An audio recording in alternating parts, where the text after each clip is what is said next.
Hello everyone, Miss Carrie here. In this tutorial, we'll be creating a charming light up card using the Halo Light combo pack from Pear Blossom Press.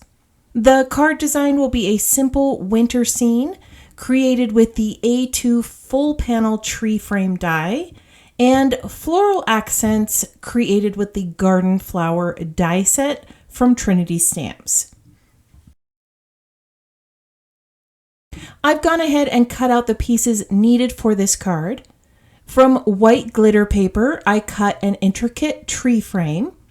I have also cut a piece of white mixed media paper as the backing. Both are 4 1/4 by 5 1/2 inches. From white cardstock, I've cut some florals as well. I'm going to use Distress Oxide inks to add color to the background and the florals. Let's start with the background. With a blending brush, I'm going to create a snowy winter scene. I'm applying speckled egg ink in the center for a pale gray tone. Here in Colorado, the whole sky is a soft gray blue when it snows. To brighten this up a bit, I'm adding some bits of tumbled glass. I'm going to apply this randomly where the trees on the frame sit and around the edges. This will create the illusion of some light coming through that gray.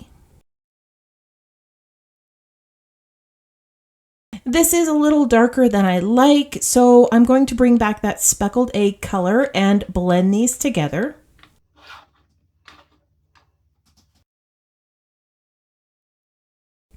When the tree frame sits over the top, there is a very small window of this background that will show. It's almost like when a light beam sneaks in through a canopy of the treetops. The lighter blues are going to be what shows on the card, but I want a bit of dark to brighten up the light. I'm going to use chipped sapphire to create a vignette look.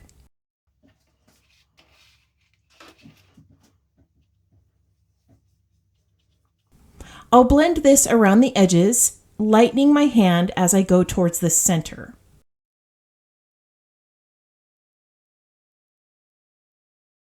Let's take a look and see if I have enough dark blue. Maybe a little bit more. I really want a dark shadow behind the trees. This darker blue is also going to reflect my light when I add it at the top. Let's take a look at this one more time with the frame. I like this much better. All right, let's smooth out some of those rough edges with a soft gray blue ink and blend all this together. This looks just like a snowy day.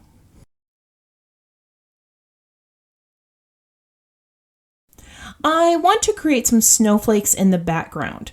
This could be done with some splashes of water, but I'm going to use a clear glitter brush instead.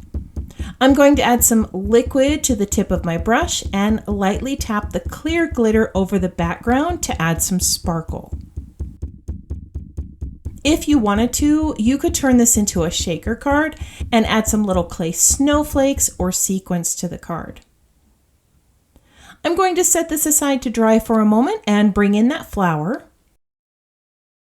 I'm going to start with the stem, which is going to be shaded with a soft gray. I used weathered wood for the stem. The berries or flowers will be soft pink. I'm going to start with spun sugar, then I'll bring in Kitsch Flamingo to add some depth.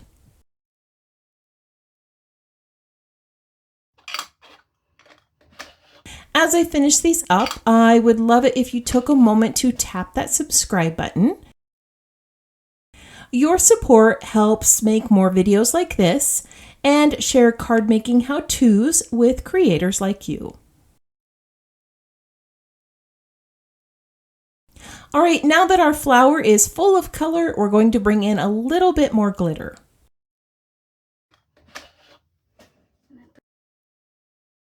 This is a clear glitter gel, and I'm squeezing a small amount in the center of each circle. When you add an interactive element, you often need to include instructions. Normally, I would stamp the word push or press on the card, but it's difficult to stamp on glitter paper.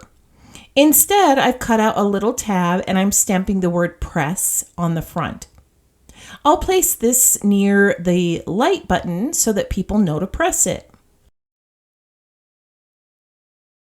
Our light is going to sit right here on the back card panel. The single lights come with a button battery. On the casing, there is a small plus sign symbol. The positive side of your battery will match up with this symbol. Slide the button into the encasement and lightly press it in place. When the button is pushed, your light will light up. The most difficult part was finding a spot on the card panel where the light and battery would be hidden.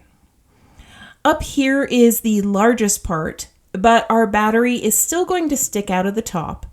That's where the little tab will come into play. It's best to use dry adhesive with these interactive elements. You don't want to get any liquid onto the light or the housing. I like to use double-sided tape. Place some on the flat side, then attach it to the tab, making sure that the tab covers the battery. You also want to make sure that the front side of your tab is facing the correct direction. My light is going to face the back of the card. Now I'm going to place some double-sided tape to adhere the tab onto the card. I'm using the world's best foam tape, which is one of my favorites for shaker and frame cards. It's thick enough to leave room for the light elements, and it's repositionable. I can't tell you how many times my card frames have been misaligned. I've had to use a craft knife to pry everything apart in hopes that I didn't ruin the card.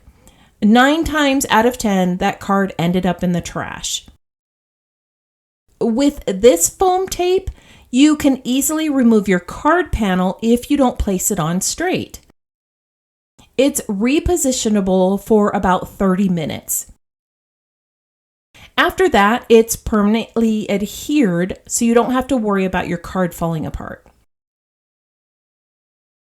All right, let's remove the backing and pop this down over our card background and press everything in place.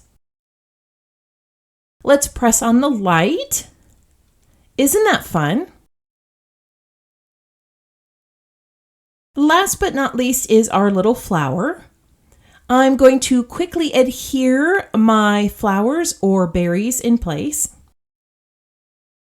Not all of these are the same size, so I like to dry fit them before I adhere them. I chose a cooler color palette for the card, soft blue, pink, and grays. I'd love to know what color combo you would use for this project. Let me know in the comments below. I'm going to place my flower right here in the center of the card, and now we have a lovely winter scene. I'm going to finish this up off camera, and then I'll share the completed card with you. Off camera, I added a little twine to my tab with a frayed knot. I also added some snow on the flowers and the stem. When we press the light, a small amount comes through onto the flower. I love how it bounces off the glitter in the background. I would love to see how this project inspired your creations. Share your cards in the Trinity Stamps Facebook group or tag Trinity Stamps on your favorite social media platform. I can't wait to see what you create.